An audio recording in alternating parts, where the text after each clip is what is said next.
Dans le tourbillon de la vie quotidienne, nos agendas chargés et les distractions modernes peuvent facilement nous faire perdre notre chemin spirituel. Cependant, avec le guide de la parole de Dieu et une introspection constante, nous pouvons nous réaligner avec son dessein pour nos vies. Aujourd'hui, nous allons explorer 10 signes qui pourraient indiquer que nous ne suivons pas le plan divin que Dieu a pour nous. Reconnaître ces signes nous permet de faire les ajustements nécessaires et de rediriger notre focalisation vers sa vérité et son amour. En le faisant, nous renforçons notre relation avec Dieu et avançons avec plus de clarté et de but dans notre chemin spirituel. Avant de te montrer ces signes, nous t'invitons à aimer, à t'abonner à notre chaîne et à activer la cloche pour ne pas manquer les vidéos futures qui t'aideront à grandir spirituellement. Maintenant, plongeons dans le premier signe que tu pourrais ne pas être aligné avec le dessein divin. Tu perds la paix intérieure. Un signe clair que tu ne te diriges pas correctement vers Dieu est la perte de paix intérieure, cette profonde tranquillité décrite dans Philippiens 4:7. Et la paix de Dieu, qui dépasse toute compréhension, gardera vos cœurs et vos pensées en Jésus-Christ. Cette paix divine est un cadeau qui va au-delà de ce que notre esprit peut comprendre et a la capacité de nous protéger émotionnellement et mentalement. Lorsque tu ressens une agitation constante ou une sensation persistante d'agitation, il est probable que tu cherches des solutions dans les mauvais endroits ou que tu t'es éloigné de la communion avec Dieu. Cet éloignement peut se manifester par la recherche de confort dans des activités, des personnes ou des idéologies qui ne peuvent pas fournir la vraie paix qui provient seulement d'une relation intime avec Dieu. Pour mieux comprendre cette idée, considère l'histoire de Marie et Marthe dans Luc 10, 38-42. Dans cette histoire, Marthe était occupée et anxieuse pour de nombreuses choses, concentrée sur les tâches et les soucis quotidiens qui, bien qu'importants, l'ont éloignée de la paix trouvée en présence de Jésus.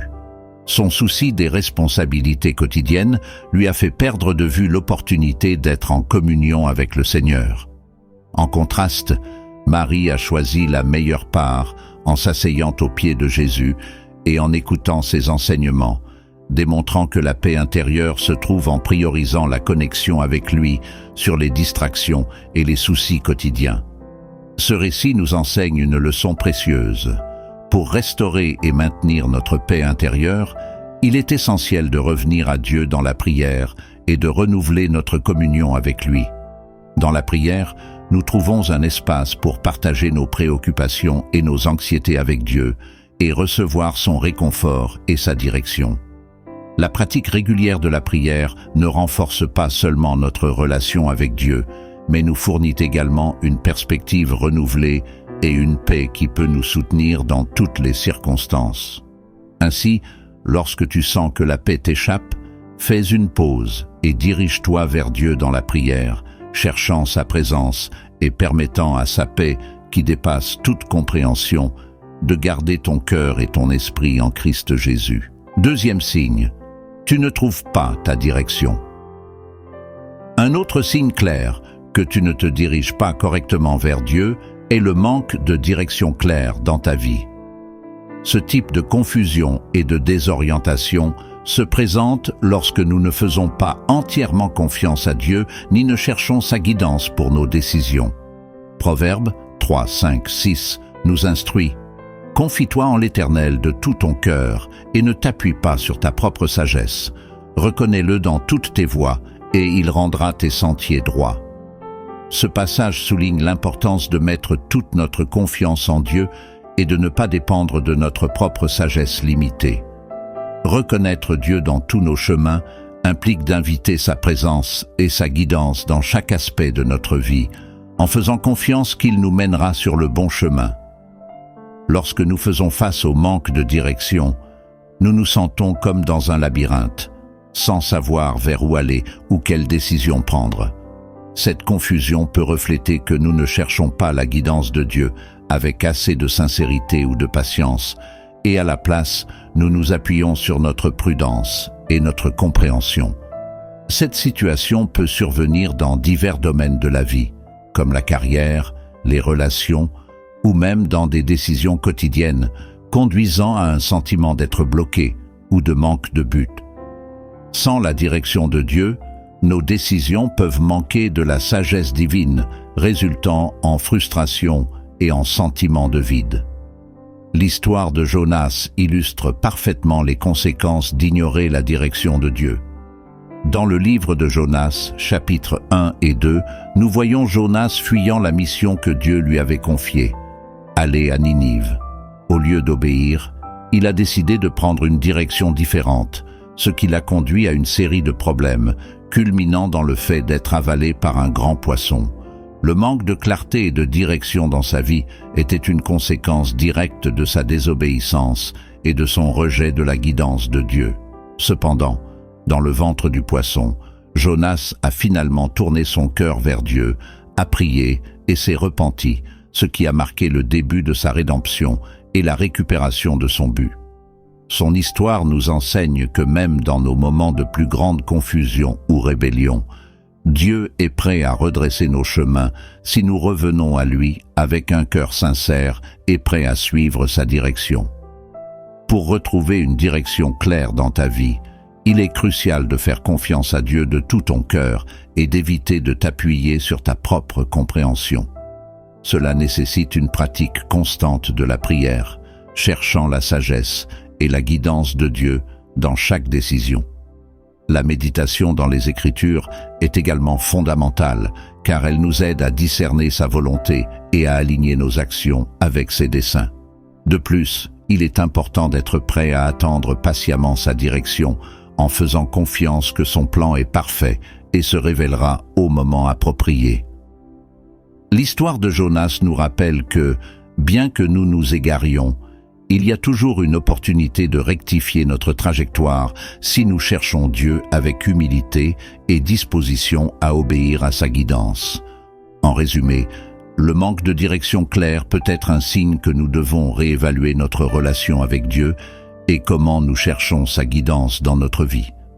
En faisant entièrement confiance à lui, en reconnaissant sa présence dans nos décisions et en étant ouverts à sa direction, nous pouvons trouver le chemin clair et droit qu'il a préparé pour nous, nous assurant de vivre en alignement avec sa volonté et son dessein. Troisième signe, tu t'es éloigné de la communauté. Nous nous sentons perdus lorsque nous nous éloignons de notre communauté chrétienne. La connexion avec notre communauté de foi est vitale pour notre croissance et notre stabilité spirituelle. Dans Hébreux 10, 25, il nous est exhorté « Ne cessons pas de nous réunir comme certains ont l'habitude de le faire, mais encourageons-nous les uns les autres, et d'autant plus, comme vous voyez que ce jour approche. » Cette instruction souligne l'importance de ne pas abandonner nos réunions avec d'autres croyants, car c'est dans ces réunions que nous trouvons soutien, encouragement et exhortation mutuelle. L'Église n'est pas simplement un bâtiment, c'est la communion des croyants, un corps de personnes qui partagent la foi et nous fournissent le soutien nécessaire pour notre vie spirituelle. Lorsque nous nous éloignons de notre communauté chrétienne, nous pouvons éprouver un sentiment d'isolement et de désorientation. Le manque d'interaction avec d'autres croyants peut entraîner une diminution de notre motivation spirituelle et une plus grande susceptibilité aux doutes et aux tentations. La communauté de foi fournit un environnement où nous pouvons être encouragés, corrigés et aimés, et où nous pouvons trouver direction et but. C'est dans cette communauté que nos luttes sont comprises et où nos victoires sont célébrées, renforçant notre foi et notre connexion avec Dieu. La parabole de la brebis perdue dans Luc 15, 4, 7 illustre clairement la valeur de chaque individu au sein de la communauté et la joie ressentie lorsqu'un retourne. Dans cette parabole, Jésus décrit un berger qui laisse les 99 brebis dans le désert pour chercher une seule brebis qui s'est égarée. En la trouvant, le berger la ramène avec joie et célèbre son retour avec ses amis et voisins. Cette histoire met en évidence comment, tout comme le berger cherche inlassablement la brebis perdue, Dieu et notre communauté chrétienne nous cherchent et célèbrent lorsque nous revenons. La brebis perdue représente chacun de nous lorsque nous nous éloignons, et le berger représente Jésus et la communauté de croyants qui nous accueillent à bras ouverts lorsque nous revenons. S'éloigner de notre communauté chrétienne nous prive de la force que nous obtenons à travers la communion avec d'autres croyants. Cela nous expose à des dangers spirituels et à la tentation de dépendre uniquement de nos propres forces, ce qui peut nous amener à nous sentir perdus et déconnectés. La communauté agit comme un soutien continu qui nous aide à rester concentrés et sur le bon chemin. En période de doute ou de difficulté, la communauté chrétienne offre le réconfort et l'orientation nécessaires pour avancer. Pour éviter de nous sentir perdus, il est crucial de faire un effort conscient pour rester connecté avec notre communauté de foi. Cela implique de participer régulièrement aux services, aux groupes d'études bibliques et aux activités qui favorisent la communion et la croissance spirituelle. En restant en contact avec d'autres croyants, nous pouvons partager nos fardeaux et célébrer nos bénédictions, renforçant notre foi et notre relation avec Dieu. L'exhortation de Hébreux 10:25 nous rappelle que, surtout à mesure que le jour du Seigneur approche, nous devons être encore plus engagés avec notre communauté chrétienne. Quatrième signe, manque de satisfaction. Si tu te trouves constamment insatisfait ou envieux des autres, cela peut être un signe que tu ne cherches pas ta satisfaction en Dieu. Cette insatisfaction et cette envie sont des indices que, au lieu de dépendre de Dieu pour ta plénitude et ton bonheur, tu cherches ces choses dans le matériel ou dans les comparaisons avec les autres. Philippiens 4:11-12 offre une perspective précieuse. J'ai appris à me contenter de ce que j'ai, quelle que soit ma situation. Paul, en disant cela, nous enseigne que le véritable contentement se trouve dans la confiance que Dieu pourvoira à nos besoins, indépendamment de nos circonstances externes. Expérimenter une insatisfaction continue peut nous piéger dans un cycle nocif de comparaison et d'envie.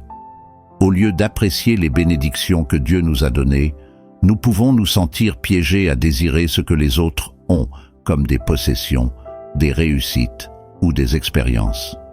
Cette mentalité non seulement sape notre paix intérieure, mais nous éloigne également de la reconnaissance et de la confiance dans la provision de Dieu.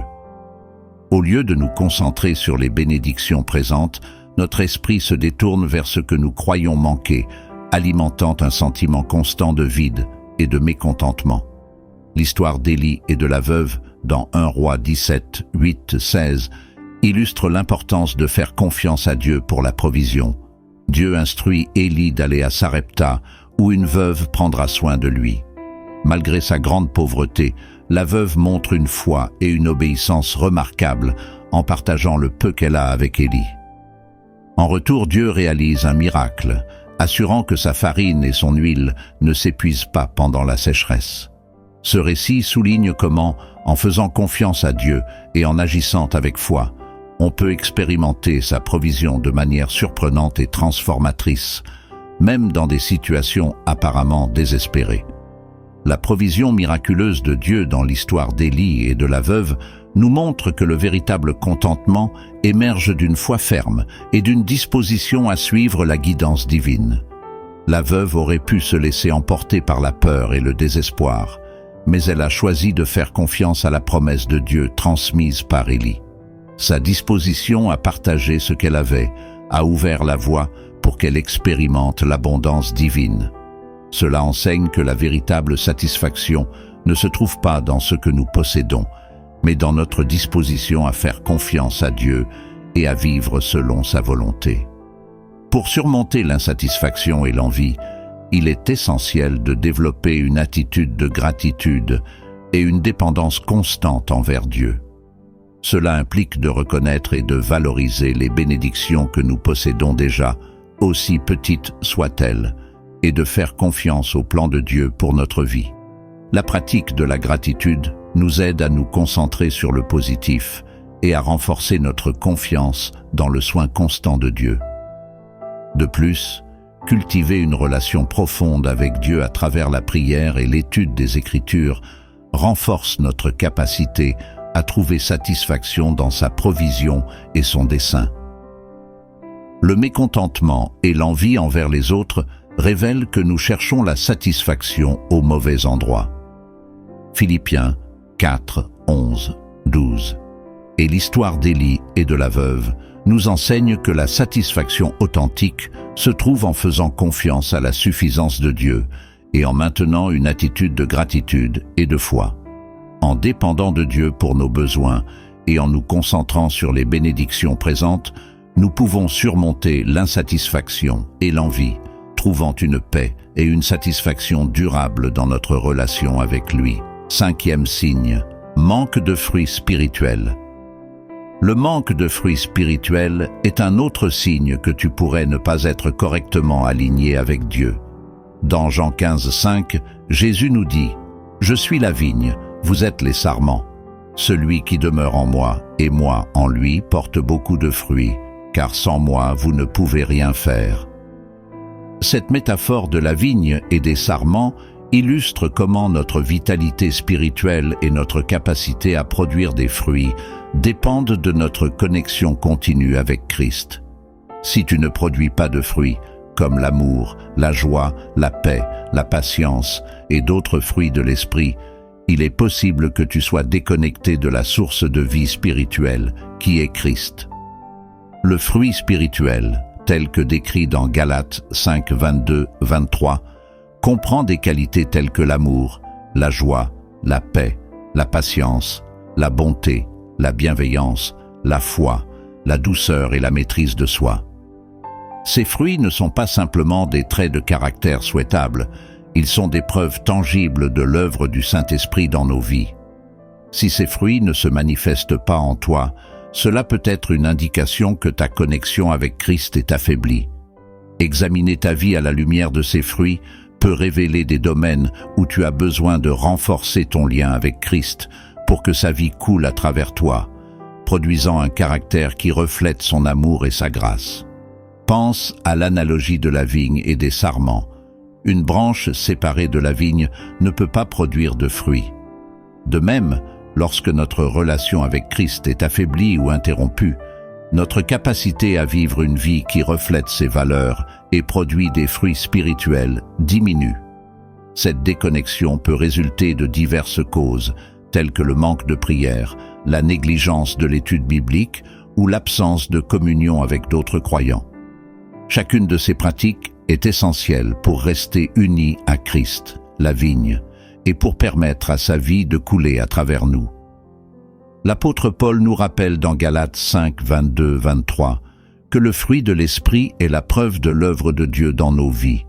Ces fruits ne se produisent pas par notre propre effort, mais comme résultat de vivre en harmonie avec le Saint-Esprit. Si tu te trouves en difficulté pour manifester ces fruits, il peut être utile de réviser ta vie de prière et ton temps de communion avec Dieu. Est-ce que tu consacres du temps quotidiennement à être en sa présence, à prier et à lire sa parole? Es-tu impliqué dans une communauté de foi qui t'encourage et te défie à grandir spirituellement? Ce sont des domaines qui peuvent te nécessiter de l'attention pour te reconnecter plus profondément à Christ. En essence, le manque de fruits spirituels est un appel à revoir et renforcer notre relation avec Christ. Jean 15, 5 nous rappelle que, séparés de lui, nous ne pouvons rien faire. Mais en demeurant en lui, nous sommes habilités à porter beaucoup de fruits, glorifiant Dieu avec nos vies et reflétant son amour au monde. En cherchant des moyens de te reconnecter à Christ, tu permettras à sa vie de couler à travers toi, produisant des fruits qui démontrent son pouvoir transformateur et glorifient Dieu. 6e signe, tes doutes persistent. Douter est une expérience courante dans la vie humaine. Cependant, lorsque les doutes deviennent persistants, ils peuvent être un signe que nous sommes déconnectés de Dieu. Jacques 1, 6, 8 nous exhorte. Mais qu'il demande avec foi sans douter, car celui qui doute est semblable à une vague de la mer, agitée et poussée par le vent, qu'un tel homme ne s'imagine pas qu'il recevra quelque chose du Seigneur. Ce passage nous avertit du danger du doute persistant, qui nous rend instables, comme des vagues de la mer poussées par le vent, sans direction ni fermeté. Les doutes persistants peuvent surgir de diverses sources, expériences difficiles, manque de compréhension spirituelle, ou même influences extérieures qui nous font questionner notre foi. Ces doutes, s'ils ne sont pas abordés, peuvent saper notre confiance en Dieu et créer une barrière entre nous et lui. Cependant, il est crucial de reconnaître que douter ne signifie pas que nous avons échoué dans notre foi. Plutôt que d'ignorer nos doutes, nous devons les affronter honnêtement et chercher des réponses à travers la communion avec Dieu et l'étude de sa parole. L'histoire de Thomas, le disciple qui a douté de la résurrection de Jésus, fournit une perspective compatissante sur la façon de gérer le doute. Dans Jean 20, 24, 29, Thomas n'était pas présent lorsque Jésus est apparu aux autres disciples, et en entendant leur récit, il a exprimé ses doutes, disant qu'il ne croirait que s'il pouvait voir et toucher les blessures de Jésus. Au lieu de condamner Thomas, Jésus lui est apparu et lui a offert l'opportunité de toucher ses blessures, disant « Ne sois pas incrédule, mais croyant ». Thomas a répondu avec une confession de foi profonde, s'exclamant « Mon Seigneur et mon Dieu ». Cette interaction démontre que Jésus comprend nos doutes et est prêt à nous aider à les surmonter, mais il nous invite également à avoir confiance en lui, au-delà de ce que nous pouvons voir ou toucher. Douter fait partie de notre quête de foi, mais il est fondamental de savoir comment nous répondons à nos doutes. Si nous restons dans nos doutes sans chercher à les résoudre, nous pouvons être piégés dans un cycle d'incertitude qui érode notre foi. En revanche, en affrontant nos doutes avec sincérité et en cherchant des réponses dans la communion avec Dieu, nous pouvons trouver une foi plus robuste et enracinée. La prière et la méditation dans les Écritures sont des outils puissants pour aborder nos doutes. En apportant nos questions et préoccupations à Dieu, nous pouvons recevoir sa paix et sa direction. De plus, il est essentiel de nous entourer d'une communauté de foi qui peut nous offrir soutien et perspective. Parler de nos doutes avec d'autres croyants peut nous fournir la clarté et le réconfort nécessaires pour avancer. La foi ne se construit pas dans l'isolement, elle se renforce dans l'interaction avec d'autres qui partagent nos croyances et nous encouragent dans les moments d'incertitude. 7e signe, ressentiment non résolu. Le ressentiment non résolu peut être un grand obstacle dans notre relation avec Dieu. Ce sentiment d'amertume et de colère que nous gardons dans notre cœur a la capacité de bloquer le flux d'amour et de grâce que Dieu désire pour nous. Dans Éphésiens 4, 31, 32, il nous est conseillé que toute amertume, toute animosité, toute colère, toute clameur, toute calomnie soit enlevée du milieu de vous, ainsi que toute forme de méchanceté. Soyez bons les uns envers les autres, compatissants, vous pardonnant réciproquement, comme Dieu vous a pardonné en Christ. Ce passage met en avant l'importance de nous débarrasser des émotions négatives et d'adopter une attitude de bienveillance et de miséricorde, suivant l'exemple du pardon que nous avons reçu de Dieu à travers Christ. Le ressentiment peut se manifester sous forme de colère prolongée, de rancune et de l'incapacité à pardonner ceux qui nous ont offensés. Ce manque de pardon n'affecte pas seulement nos relations avec les autres, mais impacte aussi profondément notre vie spirituelle. Garder le ressentiment dans notre cœur peut créer une barrière qui nous empêche de pleinement expérimenter l'amour et la paix de Dieu. Le pardon, en revanche, est un acte libérateur qui non seulement bénéficie à la personne pardonnée, mais libère aussi notre propre esprit, nous permettant de guérir et d'avancer. La parabole du serviteur impitoyable dans Matthieu 18, 21, 35 offre une leçon puissante sur l'importance de pardonner comme nous avons été pardonnés. Dans cette parabole, un serviteur qui devait une énorme somme d'argent à son roi implore la miséricorde et reçoit le pardon total de sa dette. Cependant, ce même serviteur, en rencontrant un compagnon qui lui devait une somme beaucoup plus petite, se montre impitoyable et le fait emprisonner. En apprenant cela, le roi, indigné par le manque de compassion du serviteur, révoque son pardon et le livre au bourreau jusqu'à ce qu'il ait payé toute sa dette. Jésus conclut la parabole en avertissant que le Père céleste fera de même avec nous si nous ne pardonnons pas de tout notre cœur nos frères et sœurs. Cette parabole nous enseigne que le pardon que nous avons reçu de Dieu doit s'étendre aux autres. Le serviteur impitoyable représente la contradiction d'accepter la grâce de Dieu tout en la refusant aux autres. Cela nous amène à réfléchir sur l'ampleur du pardon que nous avons reçu et notre obligation de pardonner à ceux qui nous ont offensés. Garder le ressentiment et refuser de pardonner va à l'encontre de l'exemple que Dieu nous a donné à travers Christ, qui a pardonné nos péchés de manière complète et sans réserve. 8e signe, dépendance de ses propres forces. Compter uniquement sur ses propres forces est un signe que tu ne dépends pas de Dieu, et cela peut conduire à un épuisement spirituel et émotionnel. Zacharie 4:6 nous rappelle « Ce n'est ni par la puissance ni par la force, mais par mon esprit, dit l'Éternel des armées. » Ce verset souligne que la véritable force et la victoire ne proviennent pas de nos propres efforts ou capacités, mais du pouvoir de l'Esprit de Dieu. Lorsque nous essayons de tout résoudre par nous-mêmes, nous nous chargeons d'un poids que nous ne sommes pas conçus pour porter, oubliant que notre vraie et durable force provient de Dieu et de son Esprit qui œuvre en nous. Compter exclusivement sur nos propres forces peut surgir d'une mentalité autosuffisante, où nous croyons que nous pouvons contrôler toutes les situations par notre effort et nos compétences. Cette perspective, bien qu'elle puisse sembler proactive, en réalité nous sépare de la source divine de force et de guidance. L'excès de confiance en soi peut nous faire oublier la nécessité de chercher Dieu, surtout en période de difficulté. Cela limite non seulement notre capacité à affronter les défis, mais nous prive aussi du réconfort et de la direction que Dieu désire nous fournir. L'histoire de Gédéon dans Juges 7 illustre magnifiquement comment la victoire ne dépend pas de notre force, mais de l'obéissance et de la confiance en Dieu. Gédéon, initialement hésitant et craintif, a été appelé par Dieu pour libérer Israël des Madianites. Avec seulement 300 hommes, réduits d'une armée de 32 000, Gédéon a affronté un ennemi beaucoup plus nombreux et apparemment invincible.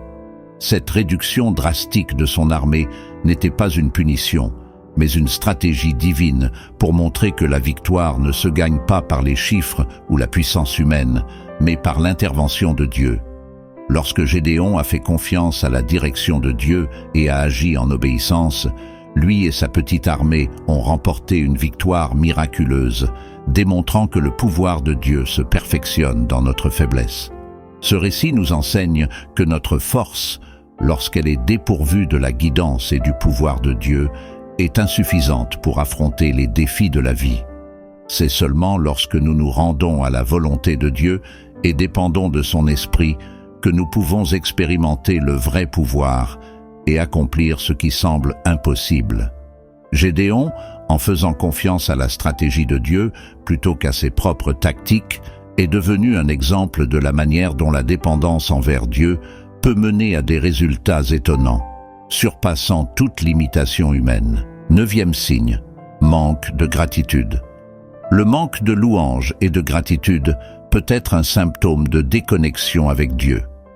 1 Thessaloniciens 5:18 nous instruit « Rendez grâce en toutes choses, car c'est la volonté de Dieu en Jésus-Christ pour vous. » Ce verset nous enseigne que la gratitude n'est pas simplement une réaction aux circonstances favorables, mais une attitude continue et un commandement divin pour nos vies. Exprimer de la gratitude dans toutes les situations, bonnes ou mauvaises, nous garde alignés avec la volonté de Dieu et ouvre nos yeux aux bénédictions que nous tenons souvent pour acquises. La pratique de la gratitude a un pouvoir transformateur. Lorsque nous reconnaissons et remercions pour les bénédictions de Dieu, notre perspective change radicalement. Plutôt que de nous concentrer sur ce qui nous manque ou sur les problèmes que nous affrontons, nous commençons à voir la main de Dieu à l'œuvre dans chaque aspect de notre vie. Cela ne nous remplit pas seulement de joie et de contentement, mais nous fortifie aussi spirituellement, renouvelant notre esprit et nous donnant une vision plus claire de l'amour et de la fidélité de Dieu. Le psaume 104 renforce cette idée en déclarant « Entrez dans ses portes avec des actions de grâce, dans ses parvis avec des louanges, louez-le, bénissez son nom. » Ici, la gratitude est présentée comme la porte d'entrée à la présence de Dieu. Lorsque nous nous approchons de Dieu avec des cœurs reconnaissants et remplis de louanges, nous reconnaissons sa souveraineté et sa bonté dans nos vies. L'action de grâce et la louange nous permettent de nous connecter plus profondément à Dieu, cultivant une relation plus intime et vibrante avec lui. La gratitude a également un effet positif sur notre santé émotionnelle et mentale. Des études ont montré que les personnes qui pratiquent régulièrement la gratitude tendent à avoir des niveaux plus élevés de bien-être, moins de stress et une plus grande résilience face aux difficultés. Cette pratique nous aide à nous concentrer sur les aspects positifs de nos vies, ce qui à son tour favorise une attitude plus espérée et optimiste. En période de défi, maintenir une attitude de gratitude peut être particulièrement difficile, mais c'est précisément dans ces moments que c'est le plus nécessaire. La gratitude en temps difficile est un acte de foi qui affirme notre confiance en Dieu, même lorsque les circonstances ne sont pas idéales. Cela nous rappelle que Dieu est présent et actif, même dans nos luttes, et que son amour et son soin pour nous ne diminuent pas avec nos épreuves. Pour cultiver une vie remplie de gratitude et de louange, nous pouvons adopter des pratiques quotidiennes, comme tenir un journal de gratitude, où nous notons des choses pour lesquelles nous sommes reconnaissants chaque jour, même petites. Nous pouvons également inclure des moments de louange dans notre routine de prière, en remerciant Dieu pour sa provision, sa guidance et sa présence constante. En faisant de la gratitude une partie intégrante de notre vie spirituelle, nous permettons à notre cœur de se remplir de paix et de joie, et nous nous alignons plus complètement avec la volonté de Dieu. 10e signe, négliger la lecture de la Bible. Enfin, la négligence de la parole de Dieu est un signe clair que tu pourrais t'éloigner de ton chemin vers lui.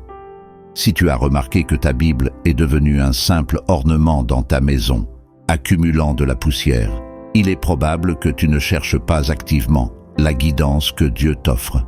Josué 1:8 te rappelle que ce livre de la loi ne s'éloigne point de ta bouche. Médite-le jour et nuit, pour agir fidèlement selon tout ce qui y est écrit, car c'est alors que tu réussiras dans tes entreprises, c'est alors que tu prospéreras. La Bible n'est pas seulement un livre, c'est la carte que Dieu t'a laissée, pleine de sagesse et de direction pour chaque aspect de ta vie. Dans le psaume 119-105, il est dit « Ta parole est une lampe à mes pieds et une lumière sur mon sentier. » Cela signifie que la parole de Dieu illumine ton chemin, te guidant à chaque pas que tu fais. Lorsque tu ne prêtes pas attention à la Bible, c'est comme si tu essayais de naviguer dans l'obscurité sans lumière. Pense à l'histoire des Béréens dans Actes 17-11. Ces Juifs avaient des sentiments plus nobles que ceux de Thessalonique.